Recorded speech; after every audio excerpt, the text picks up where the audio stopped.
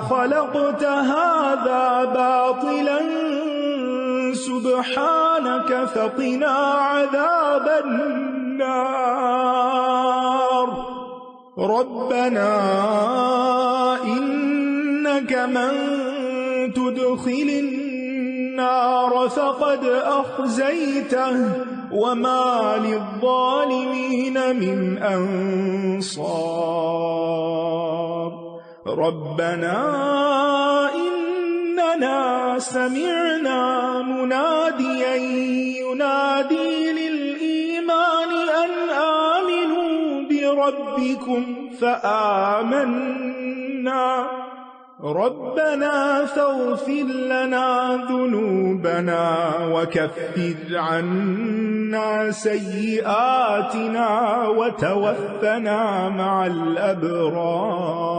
الأبرار ربنا وآتنا ما وعدتنا على رسلك ولا تخزنا يوم القيامة إنك لا تخلف الميعاد فاستجاب لهم ربهم أني لا أضيع عمل عامل منكم من ذكر أو أنثى بعضكم من بعض فالذين هاجروا وأخرجوا من ديارهم وأوذوا في سبيلي وقاتلوا وقتلوا لأكفرن عنهم سيئاتهم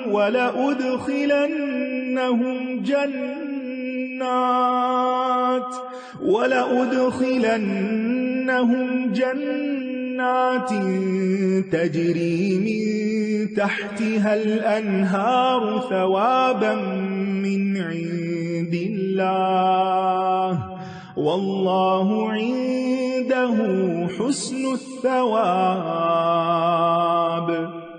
لا يغرنك تقلب الذين كفروا في البلاد متاع قليل ثم مأواهم جهنم وبئس المهاد لكن الذين اتقوا ربهم لهم جنات تجري من تحتها الأنهار خالدين فيها نزلا من عند الله وما عند الله خير للأبرار وإن من أهل الكتاب لمن يؤمن بالله وما أنزل إليكم وما أنزل إليهم خاشعين لله لا يشترون بآيات الله ثمنا قليلا أولئك لهم أجرهم عند ربهم إن الله سريع الحساب يا أيها الذين آمنوا اصبروا وصابروا ورابطوا واتقوا الله لعلكم تفلحون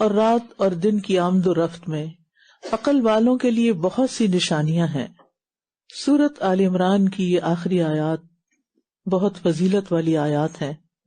رسول اللہ صلی اللہ علیہ وسلم رات کو تہجد کے لیے اٹھتے تو ان آیات کی تلاوت کیا کرتے تھے۔ آپ نے یہ بھی فرمایا کہ یہ وہ آیات ہیں جو ان کو پڑھے اور ان میں غور و فکر نہ کرے تو اس کے لیے تباہی ہے۔ تو پہلا سبق کیا ہے ان آیات کا؟ کہ انسان اللہ تعالی کی تخلیق میں غور و فکر کرے، اور اگر نہ کرنا آتا ہو تو طریقہ سیکھے، مانگے، اللہ سے سوال کرے۔ وہ لوگ جو کھڑے اور بیٹھے اور اپنے پہلوؤں پر لیٹے اللہ کو یاد کرتے ہیں، ہر حال میں اللہ کا ذکر کرتے ہیں، اور وہ آسمانوں اور زمین کی تخلیق میں غور و فکر کرتے ہیں اور پکار اٹھتے ہیں، اے ہمارے رب، تو نے یہ سب بے مقصد پیدا نہیں کیا، تو پاک ہے کہ کوئی ایسا کام کرے، بس ہمیں آگ کے عذاب سے بچا لے۔ سب کچھ کر کے بھی جو فکر ہے وہ یہ کہ آگ سے بچ جائیں۔ تو یاد رکھیے اللہ سبحانہ تعالیٰ نے آسمان و زمین کی جو تخلیق کی ہے اس میں جو حکمت رکھی ہے اس پر غور و فکر کرنا چاہیے۔ لہٰذا کوئی ایسا علم سیکھنا کہ جس سے اس غور و فکر میں اضافہ ہو، وہ علم سیکھنا بھی عبادت ہے، چاہے وہ دنیا کا علم ہو، لیکن مقصد یہ پورا کرتا ہو تو وہ بھی انسان کے لیے اجر کا باعث ہے۔ زندگی کے بہترین دن اور بہترین گھڑیاں وہی ہوتی ہیں جو انسان علم میں یا پھر کائنات میں غور و فکر میں گزارتا ہے۔ جس انسان کو سوچنے والا، شعور والا، غور و فکر کرنے والا دل و دماغ ملا، وہ اللہ تعالیٰ کی بہت بڑی نعمت کا حصہ پا گیا۔ اگر دنیا میں غور و فکر کرنے والے کی یہ تعریف کی جا رہی ہے آسمان و زمین میں، تو آپ سوچئے کہ جو اللہ کے دین میں غور و فکر کرے اس کی کتنی فضیلت ہوگی، وہ کتنا قابل تعریف ہوگا۔ یعنی ایک ہے اللہ کی تخلیق اور ایک ہے اللہ کا کلام۔ اگر تخلیق میں غور و فکر عبادت ہے تو اس کے کلام میں غور و فکر بھی ایک اعلیٰ درجے کی عبادت ہے۔ کائنات میں غور و فکر کا حکم کیوں دیا گیا؟ کیونکہ اس سے انسان کی غفلت دور ہوتی، انسان کے دل میں اللہ کی محبت پیدا ہوتی، اللہ کی عظمت محسوس ہوتی ہے، انسان کا دل روشن ہو جاتا ہے، انسان کے دل سے بوجھ اتر جاتے ہیں، اور پھر انسان اپنی حیثیت کو پہچان لیتا ہے کہ میں کچھ نہیں، اصل تو وہ رب ہے۔ لہٰذا وہ دعا پر دعا کرتا ہے، اے ہمارے رب، بے شک جسے تو آگ میں داخل کرے گا تو حقیقتاً تو نے اسے رسوا کر دیا، اور ظالموں کے لیے کوئی مددگار نہیں۔ بے شک جسے تو آگ میں داخل کرے تو حقیقتاً تو نے اسے رسوا کر دیا۔ اے ہمارے رب، ہم نے ایک پکارنے والے کو سنا جو ایمان کی طرف پکار رہا تھا کہ تم اپنے رب پر ایمان لے آؤ، تو ہم ایمان لے آئے۔ اے ہمارے رب، ہمارے لیے ہمارے گناہوں کو بخش دے اور ہماری برائیوں کو ہم سے دور کر دے، اور ہمیں نیک لوگوں کے ساتھ فوت کرنا۔ نیک لوگوں کے ساتھ انسان کب فوت ہوگا اور کب اٹھایا جائے گا؟ جب ان کے ساتھ دنیا میں اپنا وقت گزارے گا، تعلق رکھے گا، کیونکہ انسان کے مشکل وقت میں، انسان کے تکلیف دہ لمحات میں وہی پھر کام آتے ہیں جو قریب ہوتے ہیں۔ اور انسان کو اللہ تعالیٰ اگر توفیق دے کہ زیادہ نیک عمل کرے تو اس کے اندر اللہ کی خشیت بھی زیادہ ہونی چاہیے، کیونکہ انما یخشی اللہ من عبادہ العلماء۔ اسی لیے آپ دیکھیں کہ وہ کہتے ہیں کہ اے ہمارے رب، ہم نے ایک منادی کی پکار سنی کہ ایمان لے آؤ، تو ہم ایمان لے آئے۔ اب ایمان لانے کے بعد اس ایمان کی برکت سے آپ ہمیں بخش دیں، ہماری اس نیکی کو قبول کر لیں، اور ہم سے جو غلطیاں کوتاہیاں ہو جائیں ان کو بھی معاف کر دیں، اور ہمیں کیا انعام دیں؟ نیک لوگوں کے ساتھ موت۔ تو نیک لوگوں کی صحبت دنیا اور آخرت میں شرف کا باعث ہے، عزت کا باعث ہے، فائدے کی چیز ہے۔ اے ہمارے رب، اور ہمیں وہ عطا کر دے جس کا وعدہ تو نے ہم سے اپنے رسولوں کے ذریعے کیا تھا، اور ہمیں قیامت کے دن رسوا نہ کرنا، بے شک تو اپنے وعدے کے خلاف نہیں کرتا۔ یہاں پر آپ دیکھیے کہ ان دعاؤں میں اللہ سبحانہ و تعالیٰ کی حمد و ثنا بھی ہے، جو کہ دعا کی قبولیت کا باعث بنتی ہے۔ انک لا تخلف المیعاد کیا ہے؟ اصل میں اللہ کی تعریف ہے، یعنی کسی کو یہ کہنا کہ وہ وعدے کی کبھی خلاف ورزی نہیں کرتا، تو یہ کیا کرتے ہیں ہم اس کی تعریف، یعنی ایک تو حمد کی شکل یہ ہے نا کہ انسان کہ اللہ تیرا شکر ہے الحمدللہ یا حمد کے الفاظ کے ساتھ، اور ایک کہ اللہ تعالی سے ایسی چیزوں کی نفی کرے جو اچھی نہیں ہے، جو عیب ہیں، جو نقص ہیں. یعنی ہمیں یہ تو ڈر نہیں کہ تو وعدہ خلافی کرے گا، ہمیں ڈر کس بات کا ہے کہ ہمارے پاس نیکیاں کم ہیں، کہیں ایسا نہ ہو کہ وہ ہماری رسوائی کا سبب بن جائے. تو ان کے رب نے ان کی دعا قبول کر لی. یعنی اس سے پتہ چلتا ہے جو ان الفاظ کے ساتھ دعا کرتا ہے اس کی دعائیں قبول ہوتی ہیں، اللہ کی حمد و ثنا کے ساتھ اور اللہ کے سے ایک گہرے تعلق کے ساتھ. تو ان کے رب نے ان کی دعا قبول کر لی کہ میں تم میں سے کسی عمل کرنے والے کے نیک عمل کو ضائع نہیں کروں گا. ان اللہ لا یضیع ایمانکم، خواہ مرد ہو یا عورت، نو ڈسکریمنیشن، تم سب ایک دوسرے سے ہو. تو وہ لوگ جنہوں نے ہجرت کی اور جو اپنے گھروں سے نکالے گئے اور میرے راستے میں ستائے گئے. ہجرت تو انسان اپنی مرضی سے کرتا ہے اور نکالا زبردستی جاتا ہے، یعنی کسی بھی صورت میں جو اللہ کے راستے میں یا اللہ کے دین پر ہونے کی وجہ سے ستائے گئے اور انہوں نے جنگ کی اور مارے گئے، جان تک دے دی، میں ضرور ان سے ان کی برائیاں دور کر دوں گا. انہوں نے دعا مانگی تھا نا ہماری برائیاں ہم سے دور کر دے. تو جن لوگوں نے اتنی بڑی بڑی قربانیاں کی ان کی برائیاں، ان کے برے اعمال ان سے دور کر دیے جائیں گے. اور میں ضرور انہیں ایسے باغات میں داخل کروں گا جن کے نیچے نہریں بہ رہی ہوگی. یہ بدلہ ہے اللہ کی طرف سے، اور اللہ ہی ہے جس کے پاس اچھا بدلہ ہے. جن لوگوں نے کفر کیا ان کا شہروں میں چلنا پھرنا آپ کو ہرگز دھوکے میں نہ ڈالے. یعنی جو لوگ دنیا میں بہت آگے نکل چکے ہوں اور زمین پہ رہتے ہوئے مریخ پہ جانے کی باتیں کرتے ہوں، ان کی زندگی تمہیں دھوکے میں نہ ڈالے کہ وہ کامیاب ہے.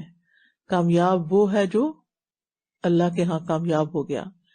یہ تھوڑا سا فائدہ ہے، دنیا میں سب سے زیادہ امیر بن جانا تھوڑا سا فائدہ ہے، پھر ان کا ٹھکانہ جہنم ہے، اور وہ کتنا برا ٹھکانہ ہے.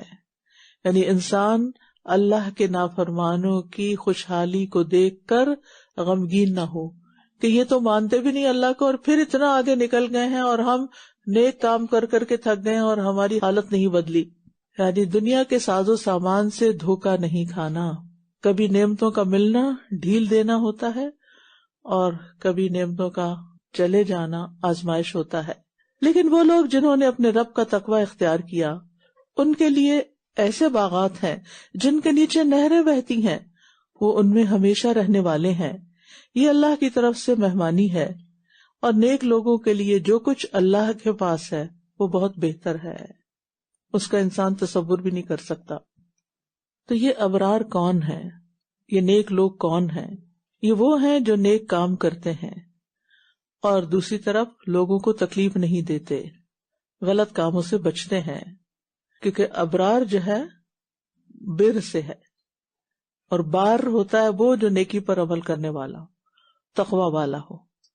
اور بے شک اہل کتاب میں سے کچھ ایسے بھی ہیں جو اللہ پر ایمان لاتے ہیں اور اس پر جو تمہاری طرف نازل کیا گیا اور اس پر بھی جو ان کی طرف نازل کیا گیا تھا، اللہ کے لیے عاجزی اختیار کرنے والے ہیں. اللہ کی آیات کو تھوڑی سی قیمت کے عوض بیچ نہیں ڈالتے. ایسے ہی لوگوں کا اجر ان کے رب کے پاس ہے، بے شک اللہ جلد حساب لینے والا ہے. اے لوگو جو ایمان لائے ہو، صبر کرو اور مقابلے میں مضبوط رہو اور ڈٹے رہو اور اللہ کا تقوی اختیار کرو تاکہ تم کامیاب ہو جاؤ. تو سورت کے آخر میں اللہ تعالیٰ کی طرف سے ایک وصیت کی جا رہی ہے کہ نیک اعمال پہ جم جاؤ اور شہوات خواہشات کے مقابلے میں صبر کرو، سیلف کنٹرول سیکھو تاکہ تم دنیا میں بھی کامیاب ہو سکو. کیونکہ صبر کا معنی ہوتا ہے روک لینا.